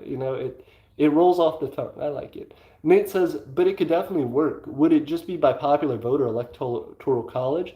Nate says Nepalia much better. Vincent says, I'm always going to be in favor of a police force, and I think it could be something fun and productive to have, even if it's one guy who's like the town sheriff or something. I agree. It's definitely fun. The thing that would have to happen, though, is that people would have to live on Aeternia, live in Vitae. Aeternia's newest territory. They would have to be there every single day to be even kind of a reasonable sheriff. You know what I mean? Nate says it looks better and more professional. Raz says, I don't agree with the gun shootings, and I think gun control should exist, but the Constitution says that a criminal can be stripped of voting rights. But not gun rights? Like, that's the thing that's weird, though, right? Nate says, the Vincent, I like it, but it's sure not to make a secret police like Russia, but be sure not to make it a secret police like Russia or something. And that's something that I'm concerned about as well. I don't want the state to have an arm for violence. Raspberry says, all I mean is it's weird to the Second Amendment says no restrictions on firearms, but that is all. I don't want to change the video's I don't want the video's purpose to change. I appreciate that, and we had the talk for a second, and then we kind of diverted from it. I appreciate you though, Raz. Vincent says countries who have secret polices are scared of their own nation's stability. Fair enough. Raz says Nate, an electoral college wouldn't work because nearly every citizen would be on the legislature. Vincent says $2 on my tax money I paid is going to something in Aeternia. Hey, very cool. I appreciate it. I'm excited to see. Raz says, so it would be easier to just use the legislature? Nate says, gotcha, Raz. Could someone donate some good Wi-Fi to Aeternia? JK. No, legitimately. So that's a big issue, right? Right now we're staying with Tiffany's family, and that's been the case for several months now. So it's an issue where I used to do like bigger, better streams. We used to have micronational risk tournaments. We used to have, stuff where we would watch videos on the internet. And because I have to do all of this from my phone now, we're severely limited in what we can do. When I used to have interviews and stuff on here, I would be able to have those people come up on the screen and it would be crystal clear. Now if I want to do an interview, I have to straight up pull up my laptop, have you guys look from that camera onto my laptop, which is a shitty view, and to try and have you guys connect via that way. If we had strong Wi-Fi, it would be phenomenal. But the issue is, where Tiffany's family lives is out in the boondocks. So, it's in a rural area. It's in a place that is not, beneficial to good Wi-Fi. And so even when you have extreme prices on your internet, you're not getting high speeds out here. You're just not. So when Tiffany and I are able to move to Vitae and be able to stay there more permanently, we should be able to get significantly better Wi-Fi. But even still, it's just not as good as what we had when we were in our apartment, because we were in the middle of a big city. We could get quick Wi-Fi for still pretty expensive, but it worked out for us. We were able to manage it. So right now that is a huge issue. We need money for things like that. To be able to get back to just the quality streams that we were working with previously, we have to be able to have that good Wi-Fi and be able to, be in a place that can handle and support that Wi-Fi. It's tough. Puffy Duck says hi. Hey, Puffy, it's good to see you. I haven't seen you in a stream in a minute. Nate says, yeah, like everyone should share that the delicacy, the Aeternian delicacy of the BLE that needs to be shared. Hey, thank you, Nate. Nate's making a callback to one of our oldest videos, our Aeternian delicacy. 100%. That video is actually near and dear to my heart because it was one of the videos that I did when my mom was still alive. And I distinctly remember making that sandwich with her being in the other room. And after I finished filming, I went and like talked to her and I like ate the sandwich and like sat down in her bed with her and talked to her. And that legitimately is a heartfelt video for me. So thank you guys. Yeah, the BLE was like a huge thing. Bacon, lettuce, egg sandwich. I love BLE. I would still eat a BLE to this day. I just don't make them very often. But yes, Eternian delicacy, the BLE. Y'all are bringing me back with those memories. If you do share that video, that warms my heart. Thank you guys. Vincent says, hello. Raz, hi. What's up? Raz says, AP, maybe you could use the community feature in order to reach a bigger audience. Absolutely. That is definitely true. I need to hit up the community feature to see if I can like share some of our old videos. If you guys haven't seen some of our old videos, I want to kind of post them out there. Just to find a few curated videos that I like and that I think are important for people to talk about. I'll go back and share some of those. Vincent says, bro, I just got an idea, purple pickles. Yes, 100%. Purple pickles would be dope for Eternia. I would love to see some purple Eternia pickles. We gotta make them. Vincent. I don't think it'd be too hard either. You just have to get really strong dye. But you'd still have the... We could do it, 100%. I think the only issue would be they may become black pickles. Like, the water would still probably be purplish. But if you had to dye them that intensely, going from like green to purple, they may turn black. So we'd have to be a little bit careful with that, but 100%. Nate says, top of the mid-afternoon, and then said, how would that be possible? Vincent said, I have no idea. Yeah, you could. Nate says you could just dye the vinegar purple. Nate, why'd you ask how it's possible if you know the answer? Yeah, you just dye the vinegar purple. But again, the more that you dye the pickles, you'd have to dye them pretty heavily in order to get it, and I would worry that it would just concentrate enough to make it more black than purple. But yeah, 100%. Raz says, or inject purple food dye into the cucumber. That too, that would be an interesting way to go. It may make like purple veins in the cucumber. That'd be an interesting look. Vincent says, yes, but the cucumbers need to turn purple. So how long would they need to be in the pickles brine to turn purple? That's a great question. And again, they may turn black before they would turn purple. Nate says, so true. Torrance says, do you schedule your live streams? I try to, but there's a limit to what I can do. So not really. Like, we don't have a consistent live stream schedule, which is a huge problem for us and something that people have brought up time and time again.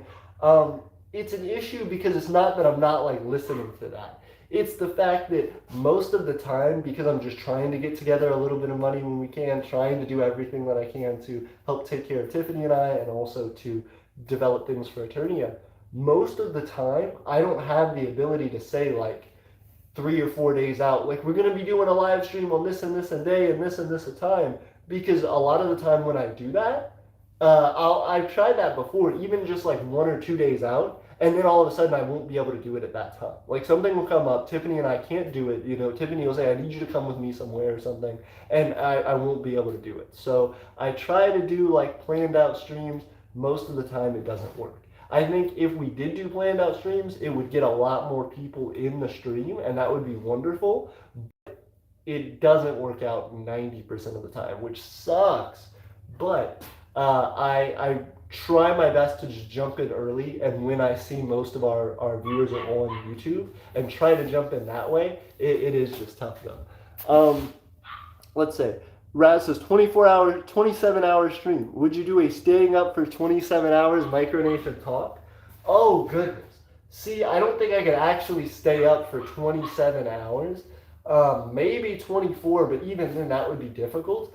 I think I wouldn't be able to stay talking for like 20 hours. I think that'd be the big problem, right? I've tried to do like 5-6 hour live streams, and a lot of the time after a certain amount of time the viewers will just drop off, like especially once it gets to be late at night. I will sometimes start to have like 1 to 2 viewers on the stream, and sometimes 0. Like sometimes it'll eventually just hit down to 0, and then I have to call it. I'm like, you know, I'm not going to spend hours on the stream if it's to no one and we're not getting any additional watch time hours from it. So I would like to do that. Like ideally, yeah, if we had like other people who were gonna stay up for 25 hours with us or whatever, 100%. If we had 10 viewers who stayed up with us for 25 hours, let's say, we would have 250 watch time hours. That would be a quarter of the 1,000 that we need, 500 that we need really, just to be able to hit monetization. We could do that in like 4 streams, you know? So ideally, if we had enough of an audience who would stay for the full 25-hour stream, whatever, then yeah, sure. But I feel like this drains me a lot. Like just talking for an hour or two, once I get off the stream, especially when I go for like a 4 or 5 hour stream, once I finish the stream and I walk away, my throat hurts. Like I'm tired, it's exhausting. I'm standing up right now so you know I've been standing for an hour and a half, 2 hours. And so it eventually becomes like draining. I can do things that like help that, but a lot of the time, the more that I do to like make the stream calmer or more relaxed, you know, if I'll like eat while we're doing a stream, or if I like kind of take my side off of it and I let other people talk, for example, during the Twitter Spaces, a lot of the time the viewer count goes from like 11 or 12 viewers, or even like right now where we have 8, down to like 2 or 3 viewers. Because one, the other people who are talking aren't trying to be performers. They're not trying to, you know, be entertaining and exciting to the audience. And that's understandable. You know, if I were watching a stream and I had already been watching it for like 3 hours, and then all of a sudden people come on and, you know, it's very slow and it's very, you know, difficult to understand, you're going to want to watch something else. So for me, the concept is, well, if I can have, you know, an hour or two stream with, you know, 20 watch time hours that I can get from it, or if I have a 15-hour stream that I get, you know, 25, 26 watch time hours out of, it may not be worth it. Like, it just may not, because it would be better for me to do those like more concentrated streams just day after day after day after day, as far as the concentration of those watch time hours go.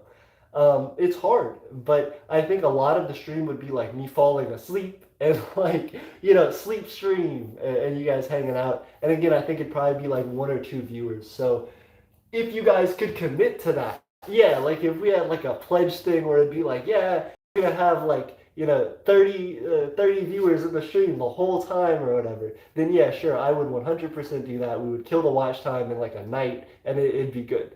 But I'm not sure that that's feasible for a lot of people. One of the things that helps a lot as well, if you guys just go back and rewatch old stuff, like, you know, if you have times where you're like gaming or whatever for like hours a day and we don't have a live stream that day, if you go on and just play our live streams in the background, like on a tab in your computer, that helps our watch time hours a lot. You know what I mean? Like you have no idea, especially ones that like, you know, people are viewing, people are like, you know, that you think could get a larger spread. If you help us out with that, and if you go back and watch those old live streams while you're doing other stuff, that really supports that video in particular and helps it to get advertised more. But it also helps our watch time hours a lot, even when I can't stream, even when I'm asleep, even when, you know, I'm busy doing other stuff and running around. The emperorship for Eternia is difficult because it really is more than a full-time job. You know, I'm spending a certain amount of hours a week, you know, just live streaming to you all. And I think, you know, again, sometimes I have to take a few day break from that. But most of the time I'm spending like, you know, minimum like 10 to 15 hours a week streaming to you all. And then on top of that, I'm spending pretty much the rest of my time working on other projects, trying to edit videos, trying to, you know, run around a different place to like follow leads for different stuff for Eternia, trying to get free stuff for us to try and like help develop the land more. So that's not meant as a complaint, but it's just to give you the scope of understanding that there are plenty of things that are ambitious that I want to achieve and want to get right now, but I think would ultimately hurt all of our other stuff if I tried to do that too hard. Going back to scheduling streams though, that's something that I think monetization would help a ton with, because I think part of the big issue with it is, you know, we don't have a ton of Patreon subs. We have a few, but we don't have a ton. So if you guys want to help out with that, or our Etsy, or, you know, our Ko-Fi, where you can get a one of our commissions, definitely check that out.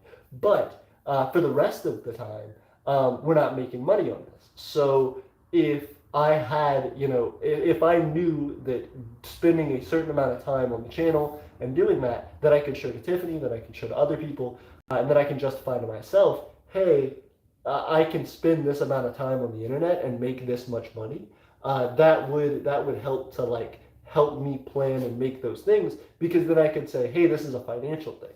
I can, go and talk to Tiffany and say, hey, we're going to schedule out, every Saturday or whatever. I'm busy. We can't schedule stuff on Saturdays because I'm going to be working. I'm going to be, doing stuff for Aeternia.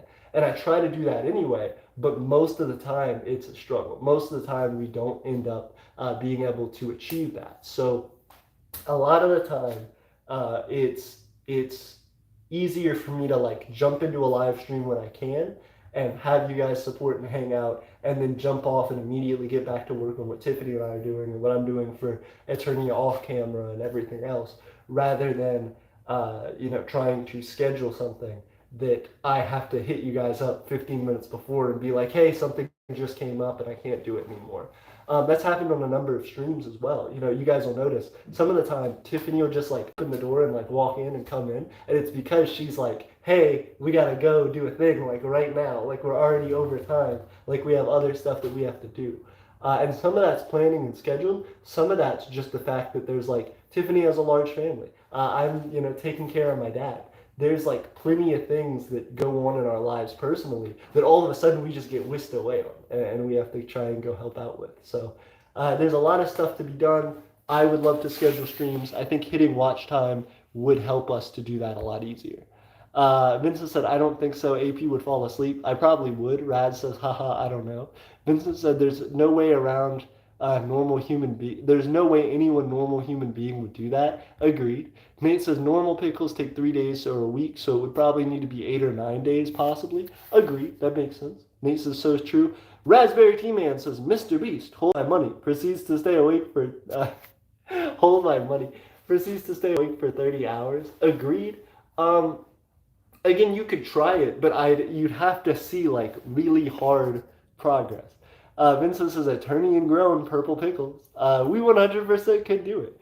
Vincent says, why stop at pickles? Purple watermelon, purple berries, purple everything. Agreed, we could do it. Raz says, speaking of income, if you remember, I'm trying to start a 3D printing business, so I would use some income for that for my micronation. Is that a good idea? 100%. I think it depends on what you're trying to print, how you're trying to go about it, how long it takes you to print it, what you're going to price things at. But yes, 100%. That sounds like a good idea. Vincent said, purple pickle chip. Nate says, Raz, that's a good idea. Nate says, Vincent, smart idea. Nate says, AP, I think Aeternia is the 3rd or 4th biggest micronation on YouTube. Agreed. That's what we're trying to do. We're trying to get up there to be number 1. And it's tough. You have... So it's difficult. Hey everybody, sorry, we just disconnected. Tiffany was just giving me a call, so that probably means I'm gonna have to dip all the way out of the universe and have to say bye to you guys for a little while.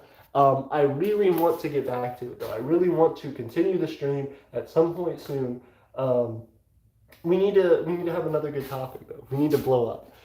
Nate says, AP, I think, Vincent says, purple pickles in the shape of AP's head, like a side of a coin. Purple pickles everything, of course. Raz says, haha. Nate says, Liberland, 14.4 thousand subs. 2, Malasia, 9.96 thousand subs. 3, Aeternia, 1.79. You forgot Sealand. Sealand, I think, is bigger than Malasia. Liberland, Sealand, Malasia, Aeternia, I think.